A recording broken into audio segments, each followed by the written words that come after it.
বুঝতে পারছেন না কি হচ্ছে? এটা বাংলাদেশের স্বাধীনতা উদযাপন করা হচ্ছে।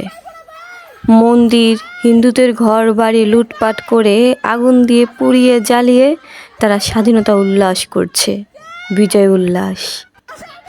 আসলে কি স্বাধীন দেশ? স্বাধীনতা অর্জনের চেয়ে স্বাধীনতা রক্ষা করা কঠিন, কথাটা আমরা অনেক আগেই জেনেছিলাম। রবি ঠাকুর বলেছিলেন এটা নাকি মূর্খর দেশ। আসলেই সত্যি এটা মূর্খর দেশ।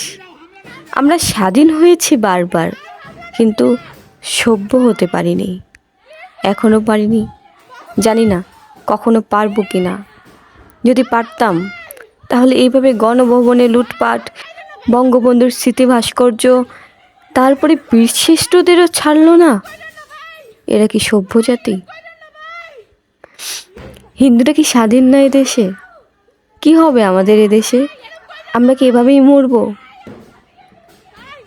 1952 সাল থেকে 1971 সাল, এমনকি 2024 সাল, রাজপথে কিন্তু শুধু মুসলিম ছিল না, সকলেই ছিল।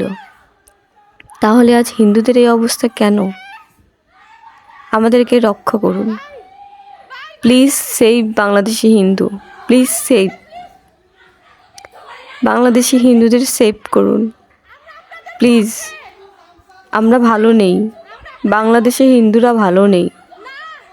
প্রধানমন্ত্রী পদত্যাগের সাথে সাথে শুরু হয়ে গেল আমাদের হিন্দুদের উপর অত্যাচার। দেখুন কিভাবে মন্দির ভাঙচুর করা হচ্ছে, বাড়িঘর লুটপাট করা হচ্ছে। আমাদেরকে রক্ষা করুন, please save them, please save us, please we beg of you, please save us.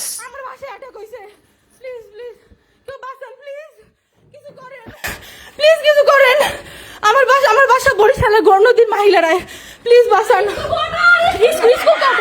School কাটেন পুলিশ, প্লিজ। আমরা শোনেন, আমি আদৃত অধিকারী। আমাদের বাসায় এই মুহূর্তে অ্যাটাক হয়েছে। গর্ণদিন মহিলা বরিশাল, ভগবান, গর্ণদিন হেডমাস্টার কোয়ার্টার স্কুলের পিছনে।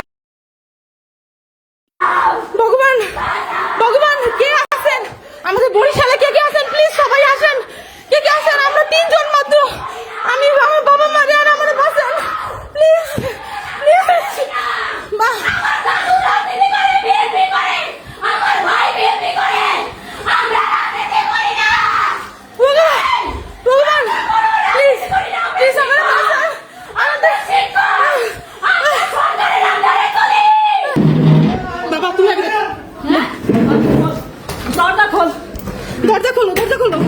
দরজা। ভগবান কেমনে খুলবো? দরজা লক হয়ে গেছে। খোলেন দরজা, জোরে ধাক্কা দেন। দরজা লক হয়ে গেছে। আমাদের বাসা।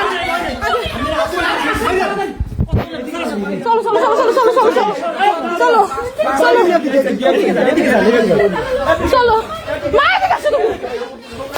আস্তে বাবা, আস্তে। স্যান্ডেল তাড়াতাড়ি বাইরে, তাড়াতাড়ি প্লিজ।